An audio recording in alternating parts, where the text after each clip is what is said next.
I don't like religion. I like to cause problems for religious people.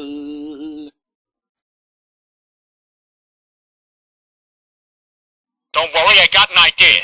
An idea so smart my head would explode if I even began to know what I was talking about.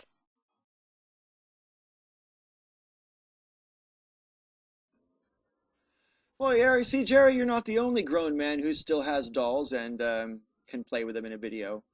Hi, everybody. You're with Got That Funk if you didn't already realize. And this is a video response to NightVisionPhantom and his video, My Problem with Atheism. Jerry, like a lot of people, and for not the reasons you might have wanted, I laughed at your video quite a few times. To be blunt, it was one of the more stupid videos I've seen on YouTube. The video that I first became aware of you during was the one that the Amazing Atheist ripped you to shreds for about what would happen to the world if governments and everything turned liberal. Well, this video here today, or the other day, about your problem with atheism is kind of like a watered down version of that one. I mean, the original one that you did a few months back, that was reprehensible, whereas this one is just silly. And, well, I don't really know, I can't really grant it a more intellectual word than silly. I'm sorry. Now, I don't in any way mean to offend you, but most of the points I really wanted to make about the things you said in your video have already been made by other YouTubers, and I'm not going to put you through it again, and I'm certainly not going to put my subbers through it again either. So there's a few things that you said, though, that I think need the Got That Funk attention. You said that atheism, or a lot of atheists are atheists because it's, in your words, the ultimate way of protest. Really? I thought atheists became atheists mostly because they did a lot of reflecting and they learned things. You repeatedly try to draw a correlation between liberals and atheists in your video, and whether or not that's a fair evaluation, and I think there's an awful lot of room for debate about that, what there isn't room for debate about is the intellectual capacity of most atheists. I'm not saying there's no stupid atheists, but if you look at human beings right around the world who have a college degree or above, PhD, master's, whatever, most of them don't believe in any superstitious nonsense of any kind. And certainly most of them are atheists. They don't believe in God. So you can draw a direct correlation between good education and atheism in a much more visible way than you can with atheism and liberalism. Now, all of the problems that you were talking about, you seem to have more of a problem with liberalism than you do with atheism, and you seem to want to conflate the two. You should be conflating education with liberalism, and you can't really be suggesting that education's a bad thing, can you, Jerre? Anyway, getting on now. One of the funniest things you said in your video was, maybe this feeling of God not being there is merely an emotion of yours. Jerry, I must have laughed for 5 minutes when you said that, because that's exactly the type of thing I see atheists on YouTube saying to Christians and other religious people all the time.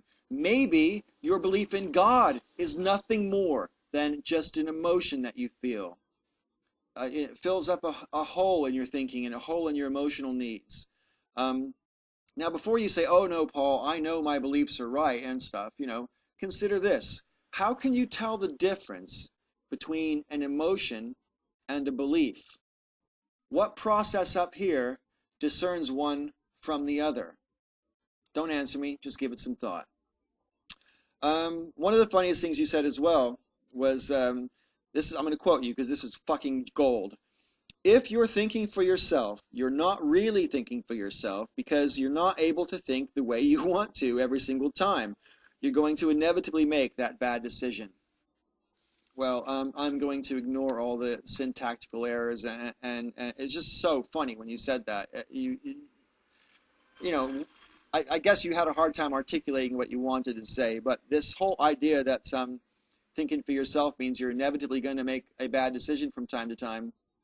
Good point, Jerre. You're right. But you know what? Are you really saying that Christians never make bad decisions? Come on! I mean, what does being an atheist have to do with making a good or a bad decision? Seriously, that's No offense, Jerry. That's the dumbest thing I've seen on YouTube all year. Um, anyway, you go on to say later in the video that anything that is not from Christianity is from Satan, in your opinion. Well, that's almost the entire world. And I know there are Christians out there who believe that the whole world has been given over to Satan, which would imply to me that God doesn't have much of a say. But later on in the video, you say anything other than Judeo-Christian. Now, that's a very interesting thing, because why would you include the Judeo part? The Jews are not saved.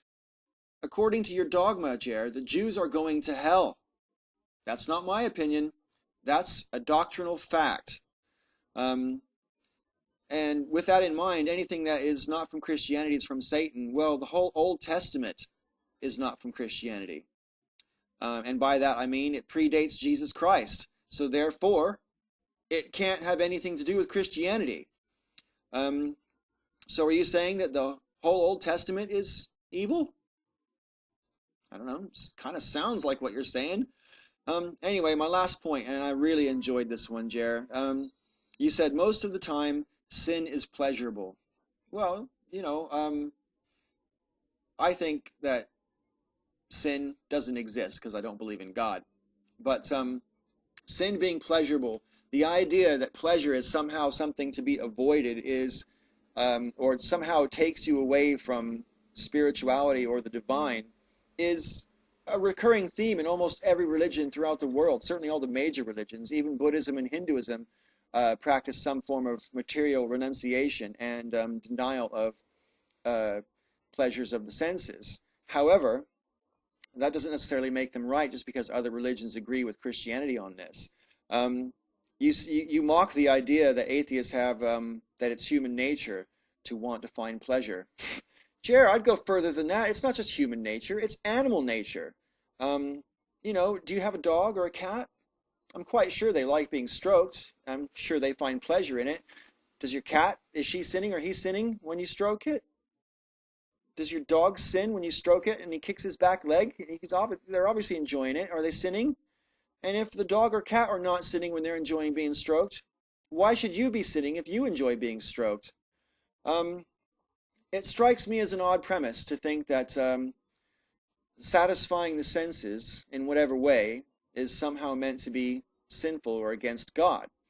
For example, if we weren't intended to feel pleasure, or if feeling pleasure was somehow wrong, well then surely we should try and remain in a state of pain just to make sure that we're not having any pleasure. That's called masochism, Jerre. And I'm quite sure that you wouldn't sign up for masochism. Now, look at my ear. I'm a body piercer by trade. That's what I do for a living. And take it from me, I do not like pain. But I'll tell you something. One thing I've learned in 11 years of doing this job is that a person's attitude towards pain in many ways defines their character. I would also argue that a person's attitude towards pleasure in many ways defines their character. And that's something I would like you to think about. All right, that's all I'm going to say. This has Got That Funk. Thanks for watching, Jerre, and may all your ups and downs be ups. Enough with the foreplay, sailor. What are you selling?